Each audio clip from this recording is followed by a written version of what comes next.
Hi guys, it's Dan here, and today we're going to be looking at our text structure blog, basically going through the importance of text structure in SEO, and why it's one of the most overlooked factors for actually improving your SEO online. So obviously there used to be a day and age where you could kind of cram any keyword you wanted to in an article and it would rank for it. Those days are gone. You really need to focus a lot about different on-page and off-page techniques to actually improve your ranking and obviously improve your website as well. And one of those things that's regularly overlooked is text structure. So in this blog, we actually summarize what it is. Obviously, we can say here why text structure is important for SEO. And basically what text structure is actually improving the readability of the content. So you might actually read that and think, well, I don't really care about the readability of the content because all I really care about is what Google thinks. But actually what we're referring to here is the readability of the content from Google's eyes. Google has actually changed a lot in the last few years regarding content and the readability of it, and it takes into account a lot more than you actually think. And ironically, improving the readability of content from Google's point of view is actually improving the readability of content from the user's point of view, because Google cares about the user experience, the user actually kind of getting the answer to the questions that they're looking for, finding out the things they want in a way that isn't confusing to them, in a way that's simple, in a way that's informative, and you can actually carry this out just from some simple text structure techniques, really. So we've actually got here, we've got a little paragraph saying about how people scan content.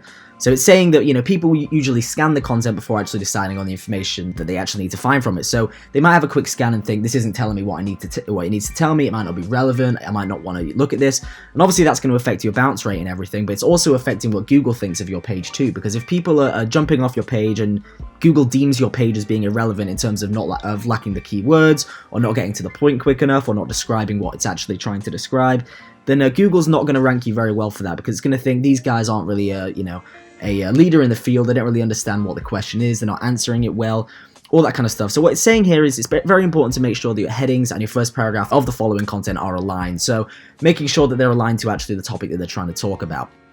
Moving down, we've actually got how Google scans the content as well there, so basically how they do it in a bit more technicality, and it refers to things like the semantic closeness of text, so basically the proximity of the related words on the page, and all that kind of stuff. Again, you can go into this a little bit more detail, this is kind of really specific SEO stuff, so read this blog yourself and you'll find out a bit more about that, but it kind of just talks about squeezing in the text together and making sure that it's, all the keywords are matching the topic of the page, really.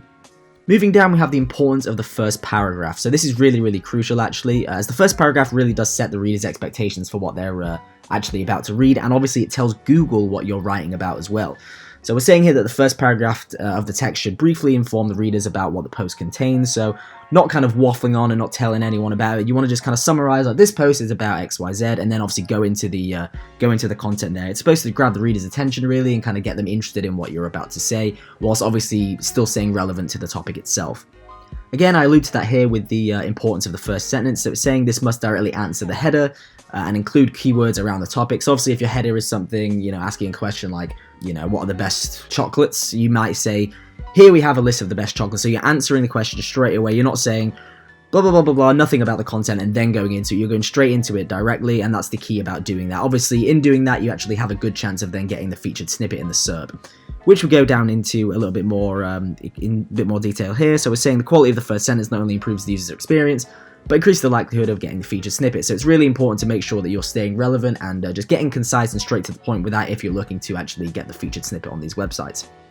We'll go into a little bit more detail here about how to actually improve the structure of the text itself. So we say things about like listing the topics, perhaps bundling the topics, ordering them if needed, so maybe in chronological order, in thematic order, all that kind of stuff, just kind of different ways to do it. But really, guys, you should check out the whole blog, because obviously I'm just kind of skimming over the main bits here, but it's a really great blog and a really great way of actually improving your content, your on-page content, to ensure that Google likes it, your readers like it, and then obviously your rankings improve with that. We actually go down here explaining, the Google Hummingbird update, which obviously is saying it doesn't take things in a full sentence. It can actually break up sentences to understand what they mean and actually analyze that depending on what the keyword is. So you have to think about that every time you're going for a keyword. You can't just go in blind and think I need to get the keywords in. You really need to think about what you're answering or the actual theory or the actual content that you're creating, and actually think about how to do that in a way that Google is going to like, your users are going to like, and then therefore your website is going to be boosted up for, really. So again, like I said, just check out the blog. It's a really great piece about text structure. Will really help you guys out with your content. So give it a read. We'll put the link in the description of this video and in the comments for you guys to check out. Thanks a lot for watching, and we'll see you guys on the next one.